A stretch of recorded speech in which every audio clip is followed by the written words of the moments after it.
حضرت انس بن مالک رضی اللہ تعالیٰ عنہ فرماتے ہیں کہ پوری جماعت جنت میں جائے گی لوگوں کی، فرشتے ان سے پوچھیں گے کہ میاں حساب دے آئے ہو؟ تو وہ کہیں گے ہمیں تو کسی نے حساب پوچھا ہی نہیں۔ ان سے پوچھا جائے گا پل صراط دیکھی ہے؟ کہیں گے نہیں ہم نے تو نہیں دیکھی۔ ان سے پوچھا جائے گا کہ میزان عمل؟ تو انہوں نے کہا نہیں بالکل نہیں۔ تو کہا اچھا تم بڑے خاص لوگ ہو، دنیا میں کرتے کیا رہے ہو؟ تو کہیں گے کرتے کچھ بھی نہیں تھے، رب کے فیصلوں پہ راضی رہتے تھے۔ اور طبرانی میں ایک روایت ایسی بھی موجود ہے کہ حضور فرماتے ہیں رب کہتا ہے جس نے میرے فیصلوں پہ راضی نہیں رہنا وہ رب کوئی اور ڈھونڈ لے۔ اگر تم میرے فیصلے پہ راضی ہی نہیں ہو، او بھائی میں اپنے ادارے کا سربراہ ہوں، جو میرا فیصلہ نہیں مانے گا وہ نکلے گا ادارے سے۔ میں اپنی جماعت اور تنظیم کے تعلق سے کوشش کروں گا کہ امیر کی اطاعت کا سبق دوں۔ اگر کوئی نظم و ضبط درست نہیں کرے گا، یہ ایک حال ہے یہاں کے جو مینجمنٹ کے کام ہے، معاملات ہیں، ایک سربراہ آپ نے بنایا ہوتا ہے، اب اس کی اگر بات نہیں مانے گا کوئی ورکر، کوئی کام کرنے والا، تو یقیناً وہ کہیں گے کہ میاں آپ بات نہیں مان رہے، تمہارا نظم و ضبط خراب ہوتا ہے، لہذا اگر آپ نے ہمارے نظم کے اندر نہیں رہنا تو آپ نکل جائیں۔ تو اللہ کے فیصلوں کو جو لوگ تسلیم نہیں کرتے، اللہ کے فیصلوں کو جو لوگ تسلیم نہیں کرتے، یقیناً وہ کمزور ہو جاتے۔ آج بڑے لوگ ہیں جو وظیفے پوچھتے ہیں اللہ کیسے راضی ہوگا؟ بتاؤں وظیفہ آپ کو؟ امام غزالی لکھتے ہیں کہ حضرت موسیٰ کلیم علیہ السلام نے اللہ کے حضور عرض کیا مالک میری قوم پوچھتی ہے تو کیسے راضی ہوگا؟ ہم تجھے راضی کرنا چاہتے ہیں تو کیسے راضی ہوگا؟ تو حضرت موسیٰ علیہ السلام سے رب کریم نے فرمایا ان سے جا کے کہہ دو کہ مجھ سے راضی ہو جائے، میں بھی ان سے راضی ہو جاؤں۔ یہ اپنے رب سے راضی رہیں، جو رب ان کے لیے فیصلہ کرے۔ وہ حضرت سفیان ثوری دعا مانگ رہے تھے نا، یا اللہ راضی ہو جا، یا اللہ راضی ہو جا، یا اللہ راضی ہو جا۔ تو حضرت رابعہ بصریہ رحمت اللہ علیہا بھی پردے کے پیچھے بیٹھی تھیں، تو جب انہوں نے بہت زیادہ اس دعا پر اصرار کیا نا یا اللہ راضی ہو جا، تو پردے کے پیچھے سے بول پڑی، کہنے لگی سفیان اب کچھ اور نہ مانگے اللہ سے، آگے نہ چلیں۔ جناب سفیان کہنے لگے میں دعا ہی کر رہا ہوں کہ یا اللہ تو راضی ہو جا۔ تو فرمانے لگی پہلے اپنے دل پہ ہاتھ رکھ کے بتائیں آپ اللہ سے راضی ہیں؟ آپ تو کہتے ہیں یہ ہے تو یہ نہیں ہے، کبھی یہ بھی مل جائے نا، اگر آپ ناراض نہ ہوں تو۔ پہلے خیال تھا ایک سواری مل جائے چاہے موٹر سائیکل ہی ہو، مل گئی، اب بڑے پریشانی ہوتی ہے، کبھی 4 ٹائروں والی ہوتی نا، وہ بھی مل گئی، دے دی، طلب ہی یہ تھی۔ اب خیال آتا ہے کبھی تھوڑی سی بڑی مل جائے نا، وہ بھی مل گئی۔ اب جن کی ذرا گاڑیاں اونچی ہیں، ٹائر چوڑے ہیں، وہ پریشان کرتے ہیں، تو بندہ تو روک ہی نہیں رہا کہیں۔ تو حضرت کلیم سے رب نے فرمایا ان سے کہو مجھ سے راضی ہو جائے، میں بھی ان سے راضی ہو جاؤں۔ قرآن مجید نے فرمایا کہ فلا وربک، اے محبوب ہمیں آپ کے رب کی قسم،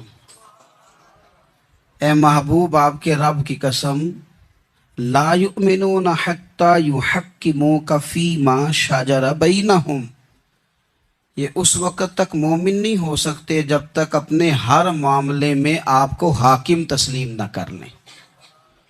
یہ آپ کو حاکم تسلیم کر لیں، ہر بات میں آپ کا حکم ماننے لگیں، تو آپ کا رب پھر ان کو مومن مانے گا ہر معاملے میں۔ نماز پڑھنے میں بھی نبی پاک کا حکم ماننا ہے، اور شادی کرنے میں بھی نبی کریم کا حکم ماننا ہے، روزہ رکھنے میں بھی حضور کا حکم ماننا ہے، اور تجارت کرنے میں بھی نبی کریم علیہ السلام کا حکم ماننا۔ جس طرح ہم لوگوں نے نوافل پڑھنے میں، تلاوت کرنے میں رسول کریم علیہ السلام کی بات کو سننا ہے، اسی طرح ہم نے فیصلے کرنے میں، کچہری میں جانے میں، عدالت میں پہنچنے میں، وہاں بھی ہم نے نبی کریم صلی اللہ تعالی علیہ وسلم کی بات پر ہی غور کرنا ہے، اور سرور کائنات علیہ السلام کو ہر معاملے میں از اول تاخر اپنا حاکم تسلیم کرنا۔ جب ہم اس مفہوم کو سادہ لفظوں میں لیتے ہیں نا کہ ہر معاملے میں حضور سید عالم صلی اللہ علیہ وسلم کا قول فیصل ہوگا، تو پھر ہم کہتے ہیں کہ دنیا میں جب نظام مصطفیٰ نافذ ہو، پھر حضور کا قول فیصل ہے۔ یعنی جس طرح حضور کی بات مسجد کے ممبر سے مانی جا رہی ہے، اسی طرح پارلیمنٹ میں بھی اسی طرح حضور کی بات کو تسلیم کیا ہے۔ جس طرح نبی پاک علیہ الصلوۃ والسلام کی بات کا نفاذ ہم نماز روزے کے معاملے میں غور سے سنتے ہیں، مسئلہ پوچھتے ہیں، باریک ہو کے چلتے ہیں، اسی طرح جب جج فیصلہ کرے تو پھر بھی اس نے رسول اللہ صلی اللہ علیہ وسلم کے دین کو ہی دیکھنا ہے۔ نظام مصطفیٰ صلی اللہ علیہ وسلم جب نافذ ہوگا، دنیا میں حضور کا قانون جب نافذ ہوگا تو پھر ٹھنڈی ہوا چلے گی۔ مسلمانوں کا یہ مسئلہ ہے کہ یہ نبی پاک سے پیار تو کرتے ہیں اور الحمدللہ بڑا کرتے ہیں، لیکن یہ پیار کو جہتوں اور سمتوں میں قید کرتے ہیں۔ یعنی مسجد میں آ کے درود شریف پڑھتے وقت اگر حضور کے غلام ہوتے ہیں تو فیصلہ کرتے وقت اور اپنے حق میں فیصلہ سنتے وقت، اس وقت بھی ہمیں نبی پاک کا ہی غلام ہونا چاہیے۔ ہمیں ووٹ لیتے وقت بھی حضور کے غلام اور ووٹ دیتے وقت بھی نبی پاک صلی اللہ علیہ وسلم کے غلام۔ جب تک نظام نافذ نہیں ہوتا، نظام، یورپ کو آپ کی نماز سے تکلیف ہی کوئی نہیں تو نماز پڑھنے کے لیے مسجدیں بنانے کی اجازت دیتے ہیں، قرآن پاک جتنا مرضی آپ وہاں پڑھیں وہ اجازت دیتے ہیں، آپ زکاتیں دیں جتنی مرضی، وہاں سے لوگ چندے اکٹھے کر کے یہاں نہیں لے آتے، کریں جو مرضی۔ ان کو آپ کی نہ نماز سے پریشانی ہے، نہ مسئلہ زکوٰۃ سے پریشانی ہے، نہ صوم و صلات سے مسئلہ ہے۔ ان کو تو مسئلہ یہ ہے کہ کچہری میں کہیں نبی پاک کا دین نہ آ جائے، ان کو تو مسئلہ یہ ہے کہ کہیں پارلیمنٹ میں حضور کا دین نہ آ جائے۔ دو قومی نظریے کیا ہیں اور نظریہ پاکستان کیا ہے جس کی بنیاد پر پاکستان بنا؟ بڑے ٹھنڈے دل سے میری بات کو سمجھیے گا۔ پاکستان اگر اچھی سڑکوں کے لیے ترقی کرنے کے لیے بنا تھا تو یہ ترقی ہندوستان میں رہ کے بھی ہو سکتی تھی۔ انڈیا والے کہتے ہیں کہ ہم نے ترقی نہیں کرنی، کچی سڑکوں پہ چلنا ہے، ہم نے ٹیکنالوجی نہیں بنی، یہ کام وہاں بھی ہو سکتا تھا۔ اگر آپ یہ کہیں کہ پاکستان جمہوریت کی مضبوطی کے لیے بنایا تھا کہ ڈکٹیٹر کوئی نہیں آئے گا، صرف جمہوری قوتیں کام کریں گی، تو جمہوریت میں تو انڈیا بظاہر آگے نکل گیا ہے، ان کی جمہوریت تو زیادہ اچھی نظر آتی ہے، کبھی ڈکٹیٹر نہیں آیا۔ آپ نے پاکستان کیوں بنایا؟ اگر آپ نے یہی کام کرنے تھے، فحاشی اور یانی اور جو مرضی جس کے من میں آئے کرے اور کوئی فرق نہ ہو یہاں کے اور وہاں کے کلچر میں، رشوت خوری، بھتہ خوری اور ناجائز فروشی، سارے کام اگر ہونے تھے تو یہ کام وہاں بھی ہوتے۔ پاکستان کیوں بنا؟ کیوں اتنی ساری 40,000 لوگوں نے اپنی جانوں کی قربانیاں دی؟ دنیا کی سب سے بڑی ہجرت ہوئی ہے، سب سے بڑی، جب پاکستان بنا، یہ سب سے بڑی ہجرت تھی، اتنی بڑی ہجرت ہی کبھی نہیں ہوئی۔ کیوں اتنا کچھ ہوا؟ وہ اس لیے ہوا کہ ہمیں بتایا گیا تھا کہ وہاں نہ سوشلزم، نہ وہاں خالی جمہوریت کا راگ الاپا جائے گا، بلکہ ایک بلند نعرہ لگایا گیا تھا۔ نعرہ کیا تھا؟ پاکستان کا مطلب کیا؟ پاکستان کا مطلب کیا؟ لا الہ الا اللہ محمد رسول اللہ صلی اللہ علیہ۔ یہ عنوان بنایا گیا، غریب آدمی کو بتایا گیا کہ جب پاکستان بنے گا تو وہاں حضور کا نظام نافذ ہوگا، جاگیردار کی اور غریب کی تفریق ختم ہوگی۔ جس طرح امیر کے بچے کو کالج میں داخلہ ملے گا، غریب کے بچے کو بھی ملے گا۔ وہاں بتایا گیا کہ لوگ وہاں ہر لحاظ سے اپنے آپ کو برابر سمجھیں گے۔ وہاں وہی بات ہوگی جو جناب صدیق اکبر کرتے تھے، وہاں وہی جملے دہرائے جائیں گے جو حضرت عمر فرماتے تھے، وہاں اسی طرح غریب پر سخاوت کی جائے گی، اسے دیا جائے گا جس طرح حضرت عثمان غنی کرتے تھے، وہاں اسی طرح فقر کا دور دورہ ہوگا، سادگی کا حسن ہوگا، اپنائیت کا نور ہوگا جو مولا علی شیر خدا نے عطا فرمایا تھا۔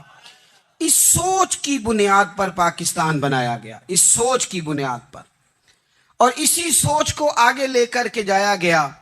کوئی سیاسی پارٹی اب یہ بات نہیں کرتی۔ دو قومی نظریے کا معنی یہ تھا کہ ہندو الگ قوم ہے، مسلمان ایک الگ قوم ہے، ان کا رہنا سہنا، اٹھنا بیٹھنا، کھانا پینا الگ ہے، ہمارا اٹھنا بیٹھنا، کھانا پینا، سارے معاملات الگ ہیں۔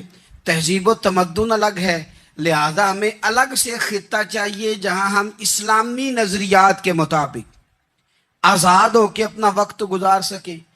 اس دو قومی نظریے کی بنیاد پر پہلے تو علامہ اقبال اس کے قائل نہیں تھے۔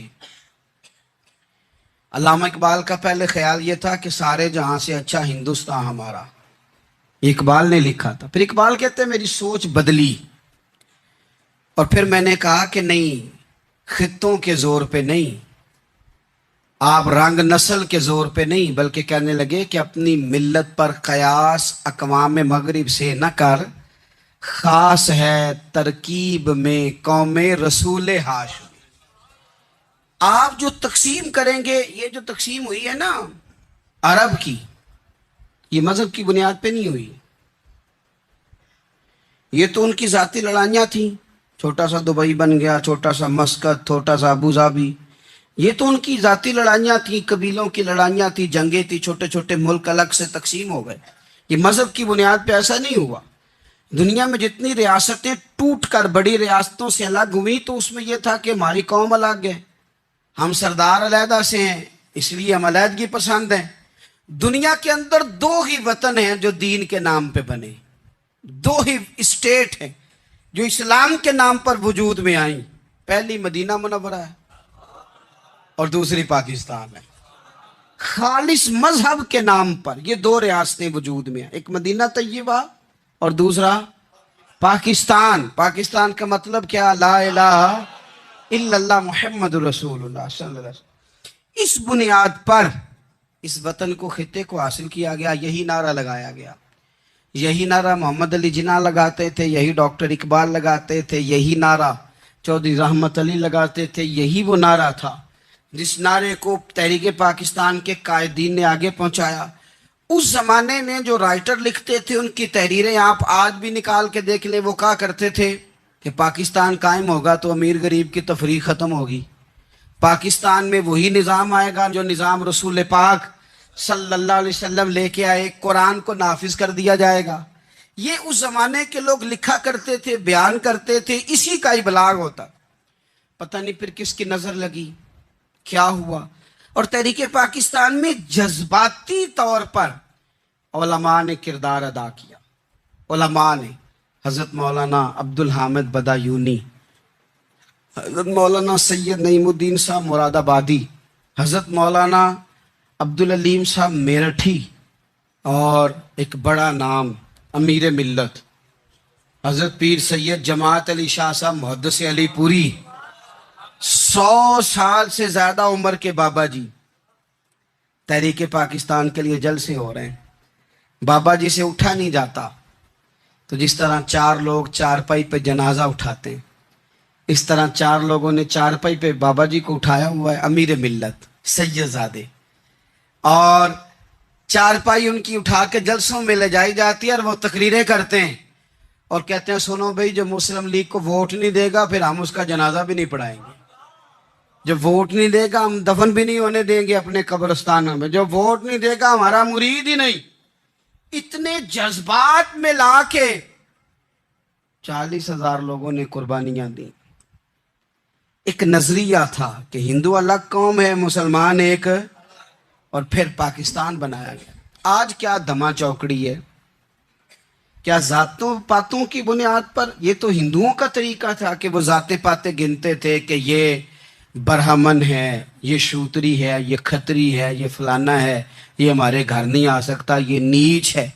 اور اگر آج اس ملک میں بھی الیکشن ذات کی بنیاد پہ لڑا جائے، اور یہاں بھی صرف اس لیے سپورٹ کیا جائے کہ یہ میری برادری کا ہے، صرف اس لیے سپورٹ کیا جائے کہ میرا قبیلہ ہے، پہلے دیکھا جائے کہ یہاں کون سی برادری مضبوط ہے تو اس کینڈیڈیٹ کو ٹکٹ دیا جائے، تو پھر کیا آپ نے وطن بنا کے کیا کمال کیا؟ تو اس کا ایک نظریہ ہے۔ کیا نظریہ ہے؟ کہ مسلمانوں کا رہنا، اٹھنا، بیٹھنا، کھانا پینا الگ ہے۔ دیکھو ایک سادی سی بات ہے، یہ آپ نے داڑھی رکھنی ہے، مونچھیں رکھنی ہے، تو اس پر بھی نبی پاک صلی اللہ علیہ وسلم نے کہا کہ الگ سے تمہاری شناخت ہونی چاہیے، الگ سے۔ فرمایا تم نے یہودی چونکہ مونچھیں بڑی رکھتے تھے، فرمایا تم نے داڑیاں بڑی کرنی ہیں، مونچھیں پست رکھنی ہے، یہودیوں کی مخالفت کرنی ہے۔ یہ لفظ ہے حدیث میں ساتھ. سادی سی بات ہے نا, پگڑی باندھنی ہے, باندھ لے کوئی آدمی. ہمارے پنجاب میں لوگ پگڑی بھی کہہ دیتے ہیں, صافہ بھی کہہ دیتے ہیں, کلا بھی کہہ دیتے ہیں, جو جس کے من میں آیا. لیکن حضور نے تاکید لگائی, فرمائے خاص ہے یہ بھی, یہ اسلام کا کلچر ہے, کلچر الگ سے ہے. فرمایا یہودی بغیر ٹوپی کے سر پہ پگڑی باندھتا ہے, تم نے پہلے ٹوپی پہننی ہے پھر پگڑی باندھنی, یہودی کی مخالفت کرنی. یہ الگ کلچر ہے, الگ تہذیب ہے مسلمانوں کی.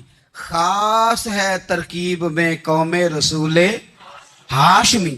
آپ کی عدالت میں وہ والا نظام نہیں ہوگا جو امریکہ میں ہے, آپ کی عدالت میں وہ والا نظام نہیں ہوگا جو برطانیہ میں ہے, آپ کے پارلیمنٹ میں وہ نظام نہیں چلے گا جو یورپ کا, برطانیہ کا, فلانے کا ہے. آپ کی پارلیمنٹ میں, آپ کی عدلیہ میں وہ نظام چلے گا جو قرآن کا ہے اور رسول اللہ کے فرمان کا ہے. یہ نظریہ تھا, نظریہ. اب اس نظریے کی لوگ بات ہی نہیں کرتے, عوام بھی نہیں کرتی, بالکل نہیں. میں بڑی دیر سے رو رہا ہوں. بہت سارے بڑی بڑی گدیوں کے پیر بھی نہیں کرتے. ان کو پتہ ہے کہ اگر نظام مصطفیٰ نافذ ہوتا ہے تو مجھے بھی بتانا پڑے گا کہ 80 مربع کہاں سے آئے. مجھے بھی بتانا پڑے گا کہ یہ جو میں 1.25 کروڑ کی کار میں, گاڑی میں گھومتا ہوں تو یہ کہاں سے آئی. حساب دینا پڑے گا. اور پھر جب پاکستان بن گیا, قربانیوں کے بعد بنا, آپ نے ناراض نہیں ہونا, میرا مہاجر فیملی سے تعلق ہے. جو عزیز رشتہ دار قریبی یہاں رہتے تھے نا, مقامی, وہ تو مہاجروں میں رشتہ داری نہیں کرتے تھے. صحیح کہہ رہا ہوں؟ کہتے مہاجر ہے, اچھا جی غیر مسلم ہے, جگہ نہیں دیتے تھے رہنے کو. میں کیسے آپ کو بات بتاؤں. پھر اس چھوٹی چھوٹی غلطیوں کو لوگوں نے ووٹ بنا کے بڑی بڑی قتل و غارت نہیں کی اس ملک میں. اتنا بڑا تکلیف والا منظر تھا. میرے دادا جی کی فیملی ساری پاکستان آئی تھی, دادی کی نہیں آئی تھی. 97 میں میری دادی کا انتقال ہوا. وہ آخری دن تک رویا کرتی تھی, کہتی تھی پتر پتہ نہیں میرے پرا ہیں ان کے فوت ہو گئے نے, پتہ نہیں میرا کوئی چچا ہے کہ سارے چلے گئے. کس لیے آپ نے, اگر یہی دھما چوکڑی سیاست کی کرنی تھی, ذات پات آپ نے رکھنی تھی, تو وہاں کوئی دکھ تھا. یہ تماشے تو وہاں بھی ہو رہے. وہ آخری دن تک رویا کرتی. اب تو خیر آنکھیں بڑی جدید, ان کا آپریشن ہوتا ہے. تو ایک زمانے میں آنکھوں کا آپریشن ہوتا تھا, ڈاکٹر کہتے تھے لائٹ بند رکھو, سبز رنگ کی پٹی باندھو, 4 گھنٹے کے بعد دارو ڈالنا ہے آنکھ میں, ڈراپس ڈالنے. میں 4 گھنٹے کے بعد ان کی آنکھوں میں ڈراپس ڈالنے جاتا تھا, تو کبھی کبھی مجھے بٹھا لیتی تھی, تو کہتی تھی کہ پتہ نہیں کوئی بچا ہے کہ نہیں بچا, پتہ نہیں اب کوئی ہے کہ نہیں, پتہ نہیں کوئی ان میں سے ہوگا کہ نہیں. پتہ نہیں میں تینوں دساں ساڈے پنڈ کس طرح دا ہوندا سی, میں تمہیں بتاؤں فلانی چیز. پھر جناح نے اعلان کیا تھا کہ ملک بن گیا, کہتی تھی ہم نے بڑا کہا اپنے رشتہ داروں سے کہ چلیں, پر وہ کہتے تھے یہ تو تھوڑے دنوں کی بات ہے, سب نے واپس آ جانا ہے. میں نے 2 دفعہ یہ ماحول دیکھا ہے, اٹاری اسٹیشن پہ, واگا بارڈر پہ, ایئرپورٹوں پہ. ایک بھائی ادھر ہے, ایک ادھر ہے, اس طرح تڑپ کے روتے ہیں جب لوگ انڈیا پاکستان آتے جاتے ہیں. کیوں آپ نے یہ سارا کچھ کیا؟ صرف ایک نعرہ تھا کہ پاکستان کا مطلب کیا, لا الہ الا اللہ محمد الرسول اللہ. صرف ایک نعرہ تھا کہ یہاں ہم حضور کا دین لے کے آئیں گے. وہ دین تم لائے نہیں, انہیں نوابوں, وڈیروں, چودھریوں کے ذمے تم نے کام لگا دیا. اپنے ملک میں حضور کے نظام کے لیے جد و جہد کریں. یہ بنا ہی نبی پاک کے نظام کے لیے, اس کا کوئی دوسرا حل ہو سکتا؟ کوئی حل نہیں. یہ حضور کے نظام کے لیے بنا ہے. 2-3 باتیں آپ کی خدمت میں عرض کرنی ہے جو آپ نے زیادہ غور سے سننی. سب سے پہلے تو پاکستان بدلنے کے لیے ضروری ہے کہ نظام مصطفیٰ کے لیے جد و جہد کی جائے, فکر حسینی اپنائی جائے, اور وقت کے ہر یزید کو للکارا جائے, اور للکار کر کے نظام کے لیے کوشش کی جائے کہ نظام مصطفیٰ اس ملک میں نافذ ہو. اس جد و جہد کو آگے بڑھایا جائے. وہی جد و جہد جو ہمارے بزرگوں کا قافلہ صدر الفاضل سید نعیم الدین مراد آبادی سے لے کر علامہ شاہ احمد نورانی صدیقی تک, اور آج کے اس دور کے اکابرین تک جو جد و جہد کرتا آیا ہے, اس جد و جہد کو اپنایا جائے. ہمارے منہ سے یہ لفظ نکلیں کہ ہمیں صرف مسجد میں دین نہیں چاہیے, کچہری میں بھی چاہیے. دیکھیں نا, کچہری میں دین نافذ ہو تو کس طرح ہوتا ہے.